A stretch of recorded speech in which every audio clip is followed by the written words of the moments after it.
अच्छी बातें हो रही हैं, अपनी भावनाओं को संभालें। निश्चय ही हम सबके पास भावनाएं हैं, और जब हम नहीं चाहते कि वो प्रकट हो, वहीं पर प्रकट होती हैं। हाल ही में मैंने अपने पति से कहा, यदि मैंने ये नहीं सीखा होता कि भावनाएं कभी नहीं जाती तो मालूम नहीं मैंने अपने जीवन में क्या किया होता, परंतु हम उनको संभाल सकते हैं।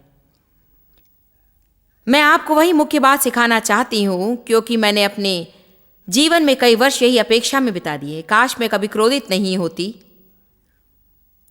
काश मैं कभी अपना संयम न होती, काश मुझे कभी चोट महसूस नहीं होती, काश मुझे कभी बुरा नहीं लगता, कभी मुझे निराशा महसूस नहीं होती।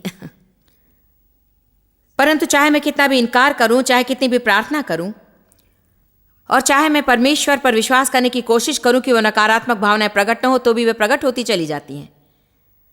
अंत में मैंने परमेश्वर के वचन से ये भेद सीखा, गलतियों 5 से, कि उसने हमें संयम का फल दिया है।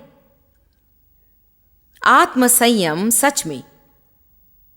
दूसरे तीमुथियुस 1:7 में पौलुस ने तीमुथियुस से कहा, परमेश्वर ने हमें भय का आत्मा नहीं दिया, परंतु सामर्थ, प्रेम और संयम का आत्मा दिया। परंतु यदि आप एम्प्लीफाइड बाइबल पढ़ें तो लिखा है कि सामर्थ का आत्मा और प्रेम का और शांत, पूर्ण, संतुलित मन और संयम का आत्मा दिया है।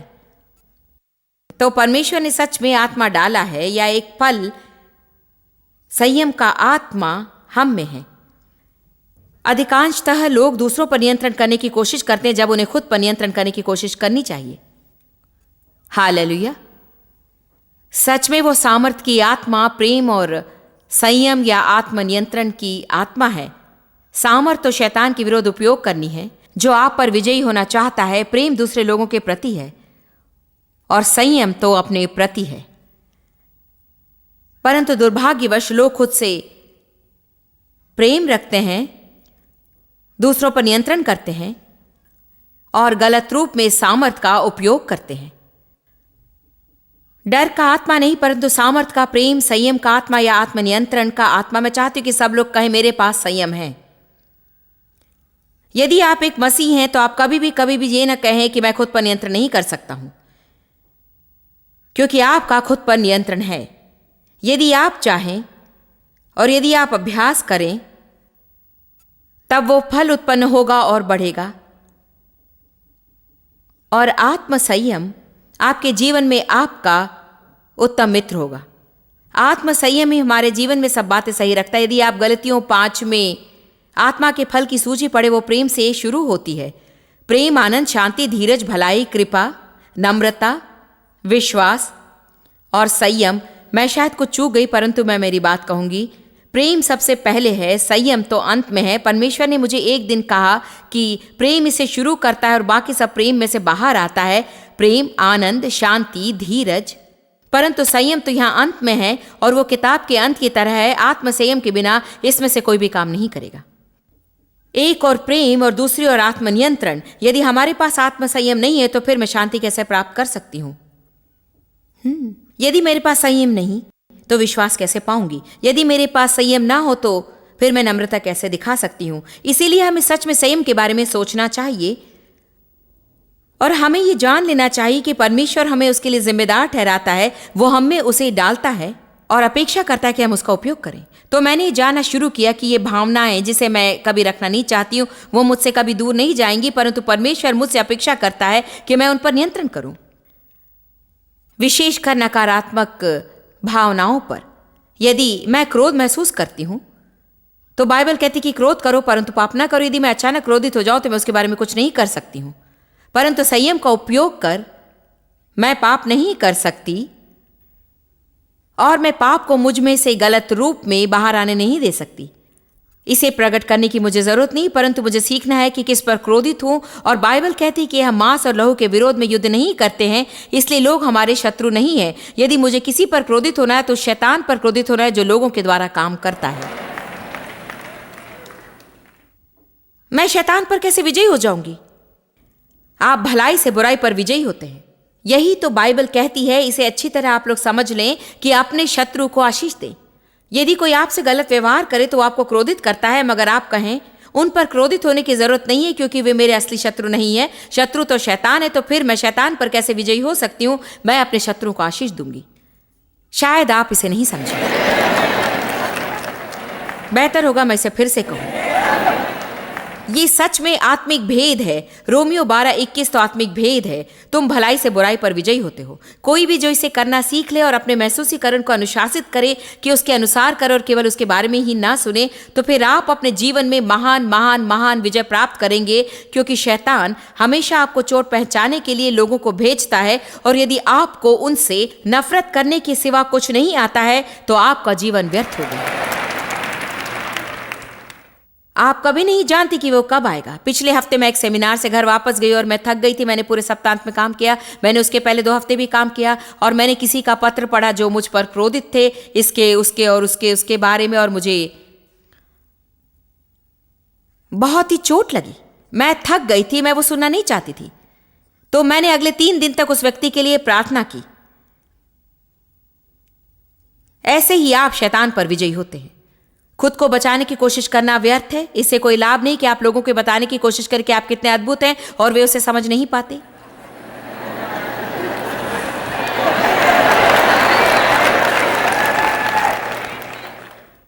मुझे ये फिर से कहना चाहिए, यहां ये कुछ अच्छा है। जब आप क्रोधित होते हैं, जब आप चोट खाते हैं और जब आप जख्मी महसूस करते हैं, आप खुद पर नियंत्रण कर सकते हैं। आप अपने क्रोध को प्रकट नहीं करते क्योंकि उससे कोई लाभ नहीं होगा। आप उसके अस्तित्व का इनकार नहीं करते, परंतु आपके ऊपर नियंत्रण करने से उसका इनकार कर सकते हैं। आप संयम के फल का उपयोग करते हैं और कहते हैं मुझे चोट लगी है, ये सच है, परंतु मैं इसे मुझ पर नियंत्रण नहीं करने दूंगी। मैं मेरे महसूसीकरण को मेरा जीवन नाश नहीं करने दूंगी। क्या आज यहां कोई प्रकाशन पा रहा है? क्योंकि आप में से बहुत से लोग अपनी भावनाओं को अपना जीवन नाश करने दे रहे हैं, और ये समय है कि उसे खत्म कर दें। आप में से कुछ लोगों के लिए ये बदलाव और पूरे परिवर्तन की जगह हो सकती है। आप में से कुछ लोग बहुत जल्दी ही चोट खाते हैं और आप हमेशा या अक्सर दूसरों को चोट पहुंचाते हैं, और आपको ये रोकना है। मेरे महसूसीकरण को मैं नहीं बदल सकती। नहीं, शायद आप कैसे महसूस करते उसे आप नहीं बदल सकते, परंतु जो लोग आपको सताते हैं, यदि आप उनके लिए प्रार्थना करें तो शैतान अपना मुंह बंद कर दे।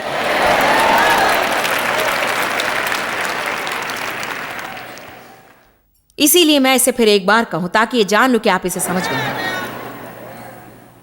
जब आप नकारात्मक भावनाओं को महसूस करते हैं, उन्हें आप पर नियंत्रण न करने दें। आपका युद्ध लोगों के साथ नहीं है। इफिसियों 6 कहता है हमारा युद्ध लहू और मांस से नहीं, परंतु प्रधानताएं, अधिकार और आकाश के हकीम से है। शैतान आपका शत्रु है। वो लोगों के द्वारा काम करता है। वो जिन लोगों के द्वारा काम करता है उन पर क्रोधित न हो, क्योंकि कई बार वो आपके द्वारा भी काम करता है, और मेरे भी। हम सब लोग चोट पहुंचाने वाली बात करते हैं और हम वो काम करते हैं जिन्हें हमें नहीं करना चाहिए। हम लोगों के साथ क्या करते हैं उससे अधिक हम ध्यान देते कि लोग हमारे साथ क्या करते हैं, परंतु इससे तो उल्टा होना चाहिए। ओ मैं अच्छा प्रचार कर रही हूं आज,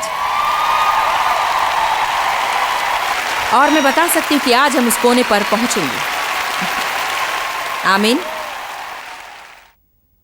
इसलिए हमारा युद्ध शैतान के साथ है। ठीक है बहन जॉयस, मैं आप पर विश्वास करती हूँ, मेरा युद्ध शैतान के साथ है। मैं शैतान पर कैसे विजयी हो सकती हूँ? जो लोग आपको चोट पहुंचाते हैं उनसे अच्छा व्यवहार करें। यदि आप ऐसा करेंगे तो अच्छा है कि आप अपनी भावनाओं को संभालने योग्य हो, क्योंकि आपकी मदद करने वाली एक भी भावना आपके पास नहीं होगी। क्या आप मुझे समझ रहे हैं? आपके पास भावना ऐसी नहीं होगी जो आपको प्रोत्साहित करेगी कि आप अपने शत्रु के लिए प्रार्थना करें। आप महसूस करेंगे कि उनके बारे में बातें करें, परंतु खुद को अनुशासित करें कि ऐसा ना करें, क्योंकि आपके पास संयम है। कहिए मेरे पास संयम है। आप सभी ने इसे नहीं कहा। आप में से कुछ ये निर्णय ले रहे हैं कि आप उसे चाहते हैं। आइए सब एक साथ कहें कि मेरे पास संयम है।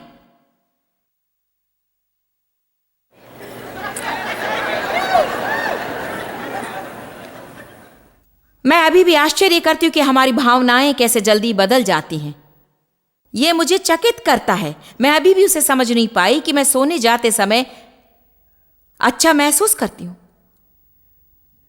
प्रभु की स्तुति करती, अच्छा दिन बिताया। और जब सुबह उठती हूं तो ऐसा लगता है कि किसी के सिर पर मारूं, या सोने जाते समय अच्छे मूड में रहूं और जब उठूं, अक्सर सोने जाते समय शरीर में अच्छा महसूस करती हूँ, उठते समय बुरा महसूस करती हूँ। ये मानो रातों रात आखिर क्या हो गया, मैं समझ नहीं पाई। परंतु यदि हम अपने महसूसीकरण के अनुसार जीते हैं तो शायद हम अपने जीवन में लिख दें कि शत्रु के द्वारा नाश हुआ, उकसाया गया और नियंत्रण किया गया, क्योंकि भावनाएं विश्वासियों का सबसे बड़ा शत्रु है। सबसे अधिक बात है कि लोग दूसरे लोगों को बताते हैं कि वे कैसा महसूस करते हैं। हमने इस कॉन्फ्रेंस में कुछ निर्णय लिया है कि क्या आप बाइबल के परमेश्वर पर विश्वास करेंगे या अपने महसूसीकरण के ईश्वर पर विश्वास करेंगे। निश्चय ही हमारी भावना परमेश्वर नहीं है, परंतु अक्सर हम उन्हें ईश्वर बना देते हैं और मेरा अर्थ है कि हम उनके सामने झुक जाते हैं, अपनी भावनाओं को मानते हैं और जो हमारी भावना कहती है उसे करते हैं, और फिर भी हमारी भावना हमें सत्य नहीं बताती। शैतान भावनाओं का उपयोग करता है कि हमें उकसाए और हम पर नियंत्रण करे। हमें सीखना है कि वचन क्या कहता है और हमें हमारी भावनाओं से अधिक वचन पर विश्वास करना है। अक्सर हम वचन से अधिक जिसे हम महसूस नहीं कर सकते हैं उस पर विश्वास करते हैं, और कुछ लोग यदि वे परमेश्वर की उपस्थिति महसूस ना करें तो वे अनुमान लगाते हैं कि वो वहां पर नहीं है। प्रार्थना के बाद वे बदलाव महसूस नहीं करते तो सोचते हैं कि उनकी प्रार्थना के बाद उन्होंने बदलाव नहीं पाया। कई बार हम जो महसूस करते हैं उस पर विश्वास नहीं करना है और कई बार हम जो महसूस नहीं करते उस पर विश्वास करना है। सही है ना? इब्रानियों 4:12 कहता है कि हमें यह सीखना है कि कैसे आत्मा और प्राण का विभाजन करें। यह कहता है परमेश्वर जो वचन कहता है वो जीवित और सामर्थ से ही भरा है। वो सक्रिय, कार्यशील, शक्तिशाली और प्रभावशाली है। वो दो धारी तलवार से भी अधिक तेज है और वो आर पार छेदता है आत्मा और प्राण को। एम्प्लीफाइड बाइबल कहती है जीवन का श्वास और अविनाशी आत्मा गांठ गांठ, गुदे गुदे, हमारे स्वभाव के गहरे भाग प्रकट करना, हटाना और बढ़ाना। परंतु सामान्य रूप में कहे तो किंग जेम्स कहता है केवल परमेश्वर का वचन, केवल परमेश्वर का वचन ही आत्मा और प्राण के विभाजन में हमारी मदद कर सकता है। अर्थात केवल परमेश्वर का वचन ही हमें सिखा सकता है कि हम जाने कि परमेश्वर का क्या है और हमारा क्या है। मेरा प्राण मेरा है, परमेश्वर परमेश्वर है, परंतु मेरा प्राण मेरा है। आपका प्राण आपका है, आपका एक आत्मा है। जब आपका नया जन्म होता है तो पिता, पुत्र और पवित्र आत्मा आपकी आत्मा में पवित्र आत्मा की सामर्थ्य के द्वारा रहने आते हैं, परंतु अभी भी आप हैं। लक्ष्य यह है कि आप में रहने वाली परमेश्वर की आत्मा के द्वारा कैसे अगुवाई और मार्गदर्शन और नियंत्रण पाए। हमें हमारे प्राण में मुख्य काम करना है। मेरा प्राण क्या है? मेरा प्राण मेरा मन, मेरी इच्छा और मेरी भावनाएं हैं। मेरा मन कहता है कि मैं क्या सोचती हूं, परमेश्वर क्या सोचता है वो नहीं। मेरे अंदर पवित्र आत्मा मुझे बताना चाहती है कि परमेश्वर क्या सोचता है, परंतु वो होने देने के लिए मुझे आत्मा के प्रति जागरूक होना सीखना होगा। बहुत से लोग शारीरिक हैं और इसका अर्थ है कि वे प्राण में रहते हैं। यदि कलीसिया में हमें कुछ सीखना चाहिए तो वो है इब्रानियों 4 जो कहता है कि आत्मा और प्राण का विभाजन कैसे करें, परमेश्वर का वचन कैसे जाने, मैं कौन हूं ये कैसे जाने। मेरा मन मुझे बताता है कि मैं क्या सोचती हूं, मेरी इच्छा मुझे बताती कि मुझे क्या चाहिए, मेरी भावनाएं मुझे बताती हैं कि मैं कैसा महसूस करती हूं। अक्सर हम शारीरिकता के उस उथले भाग में ही बहुत समय तक रहते हैं और उथला का अर्थ है शारीरिकता, और हमारी आत्मा तो हमारे सबसे गहरे भाग में रहती है। मैं आज आपको एक वचन दिखाऊंगी जहां यीशु ने अपने चेलों को चुनौती दी कि गहराई में आ जाओ। उसने अधिक मछलियां पकड़ने के लिए गहरे में जाल डालने के उदाहरण का उपयोग किया, परंतु आज हम हमारे उद्देश्य से उसे थोड़ा अधिक आत्मिक बनाएंगे। मैं विश्वास करती हूं कि ये तो मछलियां पकड़ने की क्रिया में होने वाली बातों का आत्मिक भाग है। आज हमें लोगों से कहना चाहिए, आत्मा की गहराई में आ जाइए, शारीरिकता के उतले क्षेत्र से बाहर आए और हम क्या चाहते हैं, सोचते हैं और महसूस करते हैं, इसमें जीने के उतले क्षेत्र से बाहर आए और बहुत आशीषें पाने के लिए तैयार हो जाएं, जिसमें परमेश्वर की उपस्थिति अधिक रूप में उंडेले जाना से लेकर परमेश्वर आपके रोज की आर्थिक जरूरतों को पूरा करना शामिल है।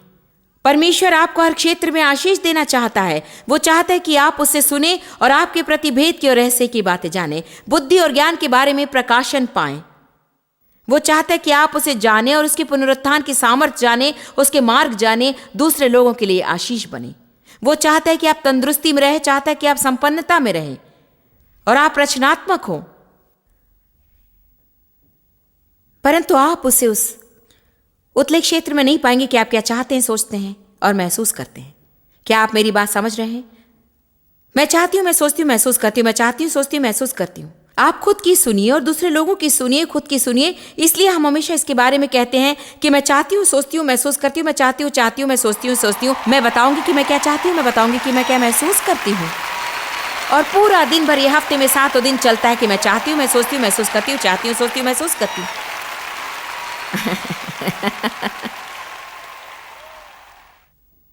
रॉबर्ट, मैं जहां भी जाऊं वे रॉबर्ट देखना चाहते हैं।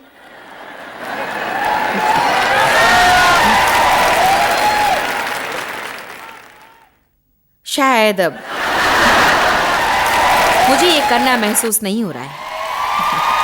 मैं नहीं सोचती कि अच्छा विचार है और मैं नहीं भी चाहती हूं। इसलिए जब तक परमेश्वर मुझसे न कहे मैं नहीं करूंगी।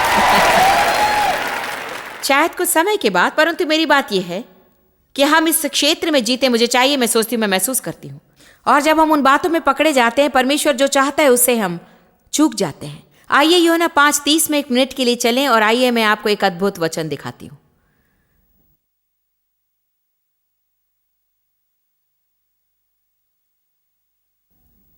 आज मैं इस वचन के बारे में सोच रही थी और मैं इसे अपने जीवन पर प्रार्थना कर रही थी, क्योंकि मैं इतना अधिक चाहती थी जब मैं निर्णय लेती कि परमेश्वर क्या निर्णय लेगा।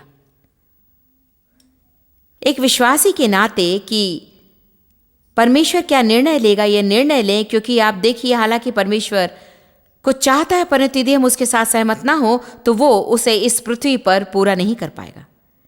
क्योंकि वो कहता है, मैंने तुम्हारे सामने जीवन और मृत्यु रखा है, चुनाव कर। और परमेश्वर हमें मुफ्त का चुनाव देता है। यही तो कारण है कि जो हमें परमेश्वर के स्वरूप में बनाता है, क्योंकि हमारे पास मुफ्त चुनाव है। और हम लोग तो बस कठपुतली नहीं है जो रस्सी के द्वारा हमसे जबरदस्ती काम करवाए। परमेश्वर के पास हम में से हर एक के लिए इच्छा है और वो अगुवाई की कोशिश करता है, हमें उकसाता और मार्गदर्शन देता है, नम्रता और मधुरता से, हमारे सबसे गहरे भाग के द्वारा। परमेश्वर से सुनना तो बस जानने से अधिक है। बस जानना, वो छोटी धीमी आवाज तो बस ऐसी है कि मानो आप जानते कि सही क्या है और गलत क्या है। जानते हैं बातचीत में आपको कुछ और नहीं कहना चाहिए और आप जानते हैं आपको उसके बारे में बात नहीं करनी चाहिए। लोग हमेशा कहते कि मैं जानती हूं मुझे ये नहीं कहना चाहिए था, परंतु, और ये तो बिल्कुल मूर्खता जान पड़ती है।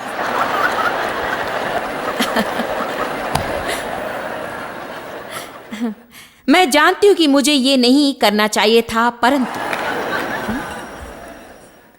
मैं जानती हूं मुझे ये नहीं खाना था, परंतु मैं जानती हूं मुझे पैसा खर्च नहीं करना था, परंतु मैं जानती हूं मुझे इस व्यक्ति को नहीं बताना चाहिए था, परंतु मैं देख सकती हूं आप लोग जो वहां ऊपर बैठे हैं, आप इसे नहीं समझ पा रहे हैं क्योंकि आप वहां पर हैं। देखिए, अक्सर जबकि हम वो कहते हैं, हम जानते हैं, हमारे भीतर हम ये जानते हैं, परंतु हमें उसके अनुसार जीना सीखना चाहिए और उसे अनदेखा ना करें और बस आगे बढ़कर हम जो चाहें उसे ना करें। क्या मैं आपको एक भेद की बात बताऊं? यहां एक और आत्मिक भेद है। आप कभी भी गलत चुनाव करके सही परिणाम नहीं पा सकते हैं।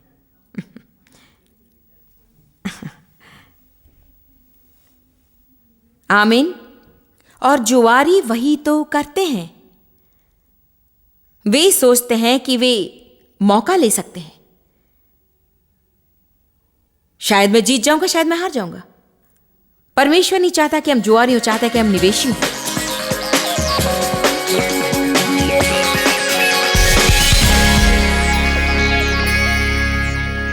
आज की शिक्षा थी कि अपनी भावनाओं से व्यवहार करना सीखें। जरूरी नहीं कि हम उसे रखें या नहीं, निश्चय हमेशा हमारे पास वो होगी ही। भावनाएं तो अस्थिर होती हैं, कई बार हम उनका आनंद लेते हैं और कई बार नहीं लेते हैं। कई बार वो अच्छी होती हैं तो कई बार नहीं। जरूरत होने पर वे वहां नहीं होती और जब हम चाहते हैं कि वे वहां न हो तो हमें बहुतायत से मिलती हैं। इसलिए हमें सच में भावनाओं के स्वभाव के बारे में सोचना चाहिए। हमें आत्मसंयम के फल के बारे में सीखना चाहिए, क्योंकि निश्चय ही इसमें हमारी परीक्षा होगी। निर्णय लें कि क्या हम परमेश्वर के वचन पर विश्वास करेंगे या अपनी भावनाओं पर। अक्सर मैं लोगों से कहती हूँ कि आप बाइबल के परमेश्वर की सेवा कर रहे हैं या अपनी भावनाओं के ईश्वर पर। शैतान हमारी भावनाओं द्वारा काम करना चाहता है और कोशिश करता है कि हमेशा हमें हमारी भावनाओं के सामने झुका दे। यौन शोषण के कारण मुझे भावनात्मक समस्याएं रही हैं और निश्चय ही भावनात्मक समस्या होने के लिए आपका शोषण होना जरूरी नहीं है। और कुछ लोग तो अपने व्यक्तित्व के गुणों के द्वारा दूसरे लोगों से अधिक भावनात्मक होते हैं। इसीलिए हम सबको सीखना है कि हमारी भावनाओं को कैसे संभालें। हम आपसे प्रेम करते हैं, चिंता करते हैं और चाहते हैं कि आप परिपूर्ण और चाहते हैं कि आप परिपूर्ण हो भावनात्मक, शारीरिक, आर्थिक, मानसिक, सामाजिक, आत्मिक हर क्षेत्र में। और याद रखें कि यीशु आपकी हर चोट को चंगाई अवश्य दे सकता है। इसीलिए हमारे साथ बने रहें।